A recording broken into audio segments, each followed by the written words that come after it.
తిరుపతిలోని టీటీడీ శ్రవణం ప్రాజెక్టును ఆకస్మికంగా తనిఖీ చేశారు టీటీడీ చైర్మన్ బీఆర్ నాయుడు. చిన్నారులతో కాసేపు ముచ్చటించారు. శ్రవణం ప్రాజెక్టులో చిన్నారులకు అందుతున్న సౌకర్యాలపై ఆరా తీశారు.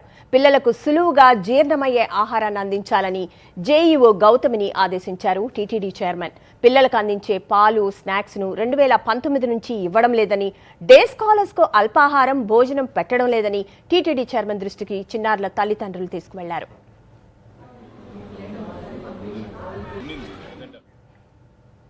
చిన్నారుల తల్లులకు అందించే పౌష్టికాహారంలో నాణ్యత తప్పనిసరిగా ఉండేలా చూడాలని టీటీడీ చైర్మన్ ఆదేశించారు. శ్రవణం ప్రాజెక్టులోని కొన్ని తరగతి గదులు శిథిలావస్థకు చేరుకోవడాన్ని గమనించారు. హియరింగ్ కిట్స్ ను టీటీడీయే ఉచితంగా అందించాలని కోరారు చిన్నారుల తల్లులు.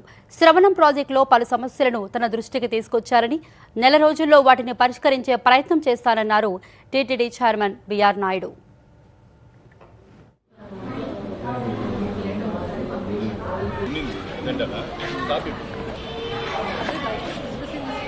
మిషన్ పెట్టిన తర్వాత మనం సౌండ్స్ చేసి వినేలాగా చేసి తద్వారా మళ్ళీ అక్కడి నుంచి స్టార్ట్ అయిన తర్వాత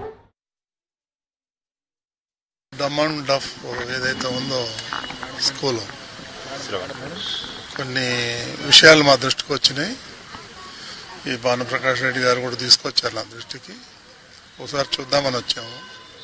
కొన్ని చిన్న చిన్న సమస్యలు ఉన్నాయి. త్వరలోనే మేము పరిష్కారం చేస్తాము. ఎలాంటి ఇబ్బందులు లేవు. తప్పకుండా వాళ్ళు ఏదైతే చెప్పారో పిల్లలు అవన్నీ నోట్ చేసుకున్నాం.